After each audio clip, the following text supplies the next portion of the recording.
Welcome back guys! Another episode ng ating YouTube channel. Tara, gala tayo!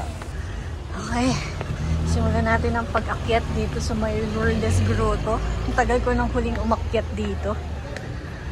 So, tara, tingnan natin kung kaya ko pa. So, nandito ako ngayon sa tinatawag na summer capital ng Pilipinas, which is Baguio City. So, meron akong trabaho dito. And sinight trip ko itong grotto dahil malapit lang yung site inspection ko dito sa grotto. So, nakita ko siya, kaya sabi ko, why not akyatin to? It's been a while since the last time na umakyat ako dito. I think mga 20 years ago pa.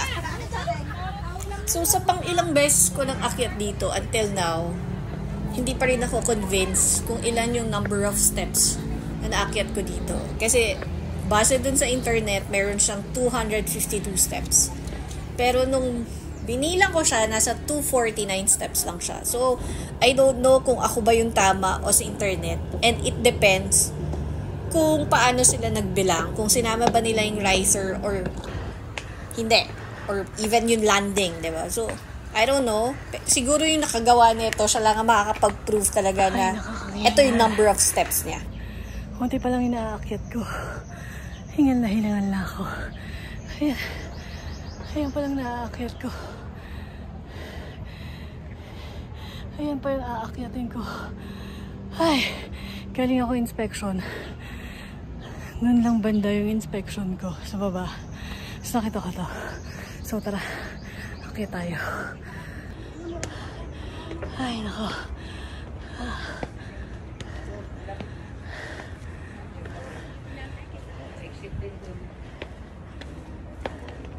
Nakakahingal. Tingnan natin kung ano na yung itsura. More than 20 years na yung huling akyat ko dito. Sa totoo lang, walang-wala tong ladder na to or tong hagdan na to kumpara dun sa nilakad or pinuntahan namin doon sa San Joaquin, Iloilo, yung Garin Farm na pilgrimage. Sobrang stiff talaga nun. Kahit ako nawala na sa counting, sa sobrang hirap maglakad at umakyat. Plus open area pa siya, walang bubong. Tapos kalaban mo, init talaga. So dito, medyo malapit na ako dun sa may mismong grotto. So alam naman natin pag pumupunta dito, humihiling ng kanilang mga wish or mga may pinagdadasal na gusto nilang mangyari. So, nung time na nagpunta ako dyan, walang masyadong tao. Siguro kasi sobrang init na, around 12 na. Pero, still, yung mga panata nila at yung mga wishes nila, nandyan para ipagdasal nila at hilingin nila kung sino man yung saints na yan. And then, dito sa grotto na to, meron din siyang simbahan. So, ang cute ng simbahan dito. It's a mixed combination ng wood and concrete. Simple lang siya, pero alam mong yung mga nagdadasal dito talagang seryoso sa mga hinihiling nila. Tapos ayan yung view niya. So still, alam niyo pa rin kung gaano pa rin kaganda ang Baguio kahit sobrang crowded na. Pero nung time na nagpunta ako dyan, mainit.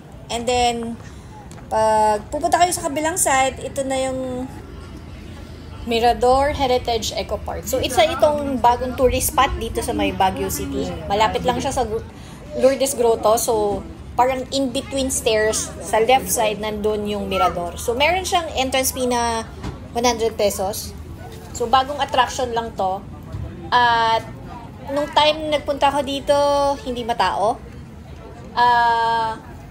Ano nga bang history neto? So, yung nakikita yung iconic na may red at may bell sa ibabaw, iyon ay isang bomba na hindi pumutok during World War II ng Japanese era.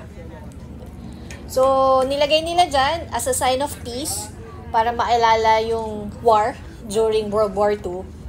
So, sana lang pag nagpunta tayo sa isang lugar, hanapin natin yung history kung bakit merong ganitong structure dito sa area nito. So, ayan yung buong view. At iyan po yung Mirador bell na tinatawag nila. So, hindi siya ganun kalaki. Pero, yung buong area niya, malaki naman kasi marami ka pa rin pwedeng puntahan. May cafe dyan na pwedeng kainan. And then, may mga iba pang tourist, ang tawag dito, bilihan, souvenirs na pwede niyong puntahan. And then, yung next stop na pinuntahan ko is dito sa Bencab. So, nag-taxi lang ako from Lourdes Grotto going to Bencab, around 200 pesos. Make sure lang na may pasensya kayo sa paghihintay kasi medyo mahirap ang taxi dito. Hindi ko alam kung paano mag-commute kasi sinight trip ko lang talaga siya sa trabaho ko. So, merong entrance fee na 200 or I think 200 or 300. Either of the two. Basta yun. Nakalimutan ko na kung magkano yung entrance na binayaran ko. So, more on art dito. So, kung sino yung mahilig sa art dyan at kilala si Bencab, this is the place to be. So, marami siyang mga magagandang artwork na ginawa at kakaibang art din dito sa loob na to. And then, kung magutom kayo, meron din naman tong cafeteria. So, advice ko lang medyo pricey. So, don't expect na mura siya kasi wala talaga masyadong kainan sa area. Pero masarap naman siya. The best talaga yung kainan niya. And then, next stop, etong pinuntahan ko nung gabi, after ko munang umuwi ng hotel, nung gabi, pinuntahan ko naman tong area na to. So, dito lang yan sa may Assumption Road. Tinatawag siyang Likha Village or Ililikha Artist Village. So, isa siyang hidden food park dito sa may Baguio City. Ang owner nito ay isang director at screenwriter na si Kidlat Tahimik. So, isa rin siyang co-founder ni Bencab related sa mga arts. So, food hub to. Maraming stalls na pwede kayong kainan. At iba-iba din yung variety ng siniserve nila. So, lahat ng makikita nyo dyan is more on scrap or recycled materials talaga. So, ang ganda ng pagkagawa niya kasi from isang puno and then tinayuan siya ng parang bahay kubo ba yun? So, ganyan. Basta tinayuan siya ng isang magandang structure na pwedeng rentahan ng mga food stalls. So, meron din dyan parang cinema na pwede kayong manood kung ano man yung gustong panoorin. Tapos maraming inumin din na pwede kayong bilhin. Marami din pagkain. At ang ganda, masyadong unique yung pagkagawa nitong area na to. Ayan yung cinema kung saan kayo pwede manood. Ayan po. So, merong certain dates kung ano yung pwede nyo panoorin. Ayan yung in-order ko, Korean food. So, ayan yung time na naabutan ko, medyo trip kong kainin. And, mahal ba? Hindi naman. Reasonable naman yung price niya. At, masarap yung food na nabili ko dyan. I don't know the other stalls, pero yung kinain ko is masarap. Promise. I'm not kidding. And then, mas maganda siguro pumunta kayo ng morning para mas ma-appreciate niyo yung combination ng mga colors na ginamit, yung mga recycled materials at colors na ginamit nila. Kasi maganda talaga siya sa umaga. At that time na nagpunta ako kasi maulan, at the same time paggabi na. Kasi the next day, I'll be going to other cities na eh. So, kung gusto nyo siyang puntahan, isa sa mga advisable na pwede nyong puntahan itong Likha Artist Village. So, free entrance to, walang bayad. Best recommendation para puntahan nyo. So, ang aking next stop naman, bago ako umalis, itong Luisa Cafe. Isa siyang,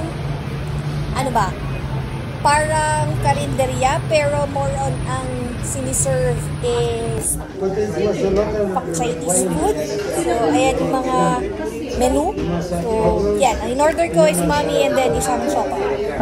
So, hanggang sa muli, ito ang inyong lakwatserang appraiser na walang sawang magbibigay sa inyo ng mga kakaibang experience at kakaibang lugar dito man sa Pilipinas o saan man panig ng mundo. please like, share, and subscribe to my channel. Pasensya na talaga hindi ako nakaka-upload. But I'll try to upload as much as I can kasi madami talaga akong trabaho. So, maraming salamat ulit sa inyong panonood. See you to my next adventure. Again, please follow, like, and subscribe to my YouTube channel.